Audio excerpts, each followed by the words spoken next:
पिंपळणारे तालुका दिंडोरी येथे राष्ट्रवादी युवक काँग्रेसचे तालुकाध्यक्ष मनोज खांदवे यांच्यातर्फे जिल्ह्यातील युवकांना खेळाप्रती खेळ भावना वाढावी व ग्रामीण भागातील कलागुणांना वाव मिळावी म्हणून भव्य ओव्हर आर्म क्रिकेट स्पर्धा आयोजित केली आहे। यामध्ये पारितोषिक स्वरूपात सुमारे बक्षीस दिले जाणार आहे। अतिशय सुंदर असे मैदान तयार केले असून या क्रिकेट सामन्यांचे थेट प्रक्षेपणही सुरू आहे। मोठ्या प्रमाणात क्रिकेट रसिक या सामन्यांचा आनंद घेत आहे। उत्कृष्ट नियोजन, अतिशय सूक्ष्म नियोजन पद्धतीमुळे या टुर्नामेंटचे पहिलेच वर्ष तालुक्यात चांगले गाजले।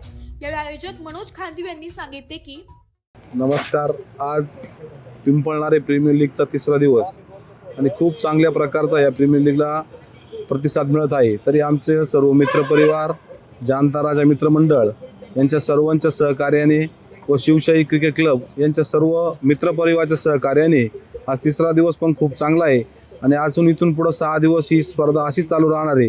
या स्पर्धेसाठी ज्यांनी सहभाग घेतला सर्वांचे मनापासून धन्यवाद। आणि इथून पुढं या स्पर्धेचं पहिलंच वर्ष आहे, जोपर्यंत आमचा सर्व मित्रपरिवार, जानता राजा मित्रमंडळ, शिवशाही क्रिकेट क्लब आम्ही दरवर्षी अशी स्पर्धा भरवत राहू आणि नवीन खेळाडूंना या स्पर्धेमुळं चालना भेटते। काहीतरी कुठंतरी नवीन खेळाडू राज्यस्तरावरती मोठ्या लेवलवरती खेळतो आणि आवड निर्माण होते। असेच खेळ चालू राहतील आमच्या गावाच्या वतीने। धन्यवाद। यावेळी सर्व क्रिकेट रसिकांनी या सामन्यांचा लाभ घ्यावा असे आवाहन क्रिकेट रसिकांकडून करण्यात आले। स्वराज्य न्यूजसाठी तालुका प्रतिनिधी दिंडोरी।